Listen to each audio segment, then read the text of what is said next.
Engels et la jeunesse du marxisme par Maximilien Rubel. Le marxisme n'est pas le produit authentique de l'enseignement de Karl Marx, mais le fruit des efforts prosélytiques et de l'activité théorique de Friedrich Engels, l'ami et le compagnon de lutte. Si tant est que le concept de marxisme ait jamais recouvert un sens rationnel, ce n'est pas Marx qui en porte la responsabilité, mais Engels. Et si, aujourd'hui, comme hier, la querelle de Marx est à l'ordre du jour, elle se rapporte principalement à des problèmes auxquels Engels ne s'est guère intéressé ou qui ont échappé totalement à son attention.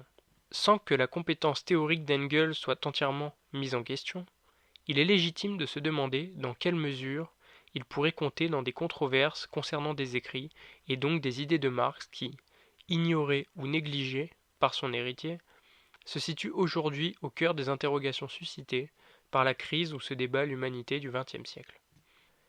En d'autres termes, quelles sont les limites de l'autorité intellectuelle d'Engels, exécuteur incontesté du testament spirituel du penseur auquel on prétend encore faire appel pour élucider les problèmes matériels et moraux de notre temps. Toute investigation relative à la nature et à la portée des rapports de Marx et d'Engels est d'avance vouée à l'échec aussi longtemps qu'elle ne s'attaque pas à la légende de la fondation et ne choisit pas pour point de départ méthodique l'aporie de la notion de marxisme, à savoir le fait, confirmé par près de 100 années d'emploi abusif de ce terme, qu'il s'agit d'un phénomène de flagrante mystification idéologique. Dégradé au point de n'être plus qu'un vocable vide de sens et, pour cette raison même, se prêtant aux utilisations les moins avouables, l'idéologie marxiste fut, dès l'origine, marquée du stigmate de l'obscurantisme. Il fut donné à Marx de percevoir, dans les dernières années de sa vie, les signes prémonitoires de cet outrage posthume, alors que sa réputation de penseur révolutionnaire commençait à briser le mur du silence qui entourait son œuvre. Ce qui semble n'avoir été qu'une boutade ou l'expression d'une âpre ironie s'est révélé peu à peu avertissement péremptoire et amère protestation. Et c'est un des mérites d'Engels de l'avoir transmis aux générations de disciples qui institueront le culte et la superstition du nom de l'ami défunt. Tout ce que je sais, c'est que moi, je ne suis pas marxiste. Engels raconte que cette déclaration fut faite à Marx à propos du marxisme qui sévissait vers 1879-1880 parmi certains Français, mais que ce blâme s'appliquait également à un groupe d'intellectuels et d'étudiants au sein du parti allemand.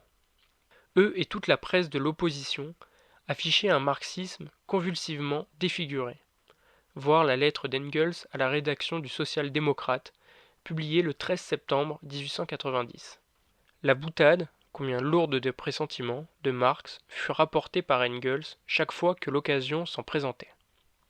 Voir ses lettres à Bernstein, du 3 septembre 1882, à Conrad Schmitt, du 5 août 1890, à Paul Lafargue, du 27 août 1890.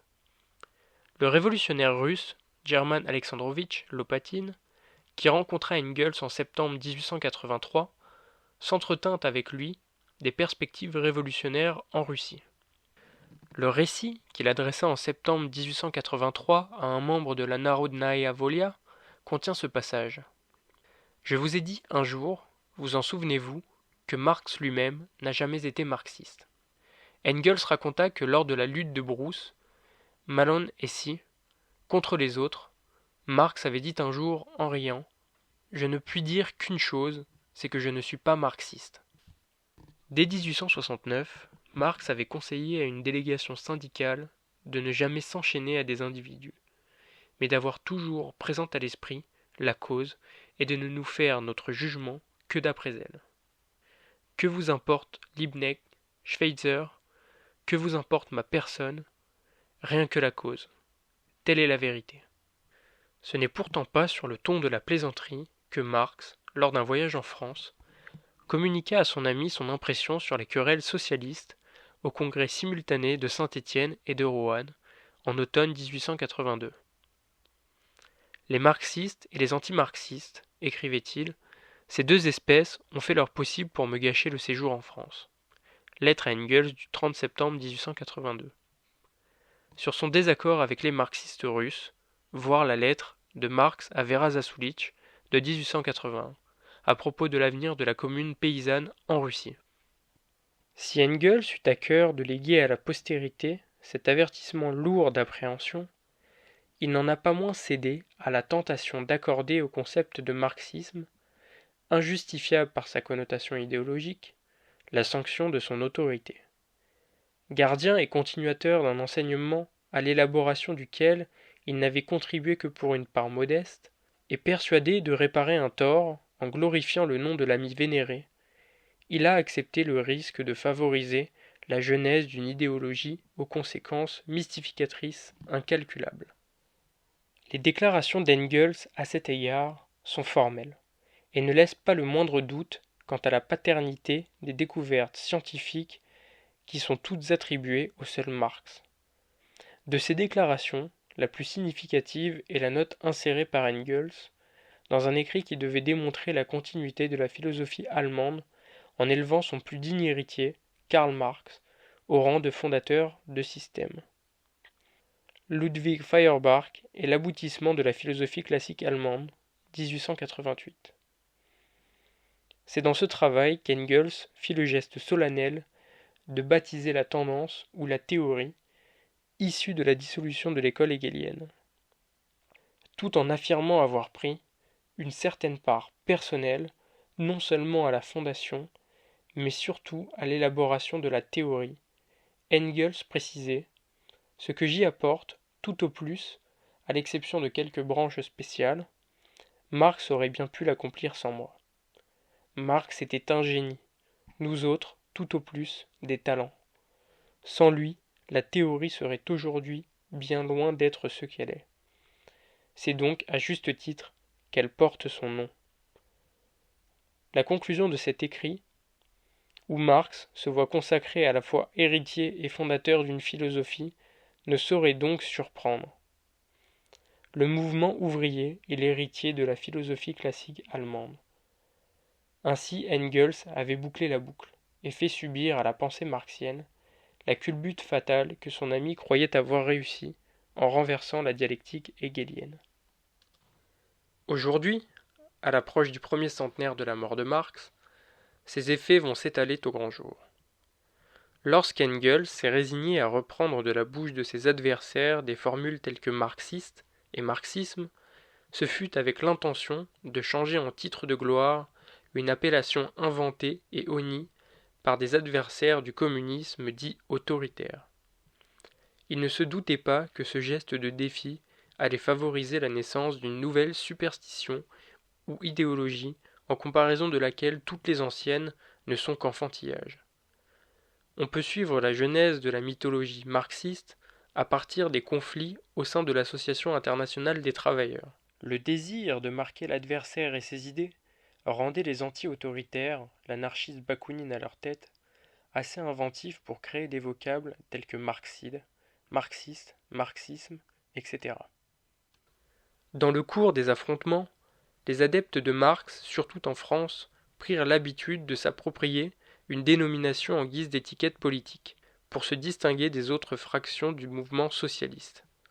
Dès ce moment, il ne manquait plus que l'autorité d'Engels pour sanctionner un usage dont l'ambiguïté ne fut probablement pas perçue par ceux qui y eurent recours. Engels, il faut le souligner, fut dès l'abord franchement opposé à l'emploi abusif du nom de Marx, qui risquait d'aboutir à un nouveau culte onomastique. Il le savait mieux que quiconque. Cet abus verbal revenait à corrompre la signification véritable d'un enseignement compris d'emblée comme l'expression théorique d'un mouvement émancipateur de portée mondiale, et nullement comme une doctrine fabriquée par un inventeur de génie à l'intention d'une nouvelle élite d'idéologues et de politiques.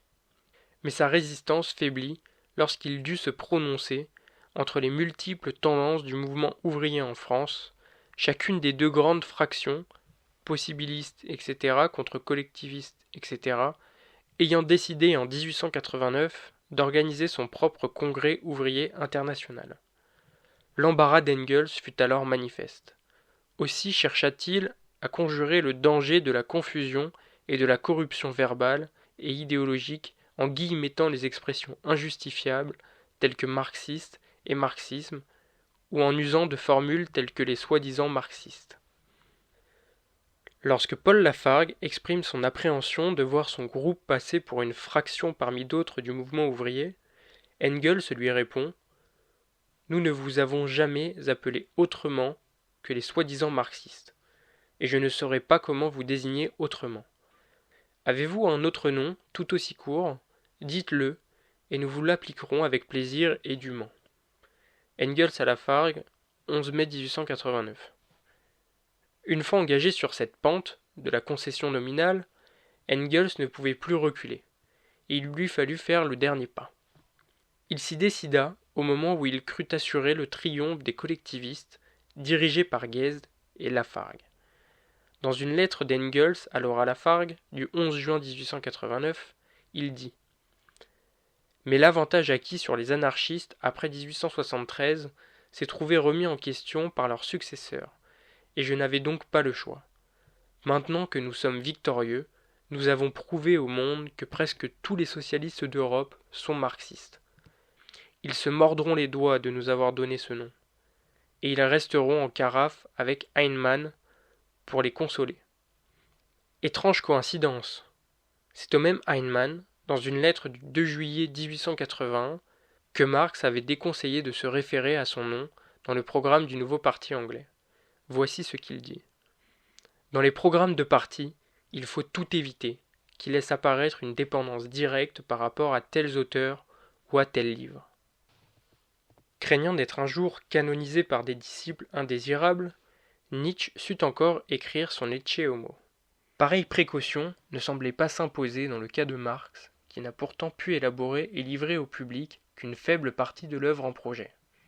Incontestablement, les matériaux imprimés et inédits qu'il a communiqués à la postérité se présentent comme une défense absolue de confondre sa personne et son nom avec la cause pour laquelle il avait combattu et avec l'enseignement pour lequel il se croyait mandaté par les masses anonymes du prolétariat moderne. Engels eût-il respecté cet interdit et, responsable de l'héritage littéraire de Marx, eût-il mis son veto à la canonisation de ce nom, il n'aurait pas été l'homme par qui le scandale est arrivé. En prenant sur lui de cautionner le fait accompli, Engels s'est acquis la gloire douteuse d'être le premier marxiste. L'héritier devint, en vérité, fondateur malgré lui. L'ironie de l'histoire, qui l'intriguait souvent, ne l'a pas épargné lorsque, à l'occasion de son 70e anniversaire, il prononça, rempli de regrets, ces mots prophétiques. C'est mon sort de récolter la gloire et l'honneur semés par un plus grand que moi, Karl Marx. Ainsi, dans l'histoire du marxisme, promu au rang de culte onomastique, le rôle d'Engels ne saurait être sous-estimé. L'aspect humain, trop humain, de la vénération qu'il éprouvait pour Marx mériterait sans doute une analyse particulière. Mais ce qui doit retenir ici notre attention, c'est plutôt l'effet du comportement d'Engels, aussi bien sur Marx lui-même que sur ses disciples lointains. Toujours prêt à agir en propagateur de la théorie de son ami, il a formulé maintes thèses ou interprétations que Marx ne pouvait d'évidence accepter sans réserve, mais qu'il a dû cautionner par son silence, sans doute pour marquer la solidarité durable de leurs efforts communs dans l'intérêt de la cause libératrice à laquelle ils ont voué leur vie. Rien ne laisse supposer qu'il se soit identifié à tout ce qu'Engels a écrit d'essentiel, quelque grande que fût l'admiration qu'il nourrissait pour le talent de son ami et collaborateur. Il lui est pourtant arrivé d'inverser les rôles et de se considérer comme disciple de celui-ci. Pour peu que l'on admette ce rôle, certes involontaire, qu'Engels a joué dans la fondation de l'idéologie marxiste, on saisira la raison pour laquelle il a rempli sa tâche d'éditeur des manuscrits de Marx d'une manière qui n'est pas sans prêter le flanc à la critique. Et aussi, pourquoi il s'est complu à attribuer à son ami des découvertes scientifiques extraordinaires, sans juger nécessaire de s'en tenir au propre témoignage de l'intéressé. Ces mérites d'éditeur de Marx ne doivent pas faire oublier qu'en retraçant la formation et l'évolution de la pensée marxienne, il a négligé d'importants écrits, fussent-ils inachevés, du défunt. Les cahiers sur la philosophie épicurienne, la critique de la philosophie politique de Hegel, l'ébauche d'une critique de l'économie politique et la première rédaction de l'économie, pour comprendre l'itinéraire intellectuel de Marx. Engels a manifestement ignoré tous ces travaux, pour des raisons qu'il reste à élucider. Aussi le lecteur ordinaire, et non seulement le spécialiste ou l'idéologue d'école, se trouve-t-il placé devant des problèmes d'interprétation dont la présence au monde où nous vivons et agissons est trop évidente pour nous laisser indifférents. En ces temps où idéologie, mécanisation et manipulation des consciences s'allient à la violence brute pour maintenir l'humanité dans son état d'animalité politique digne des sociétés préhistoriques.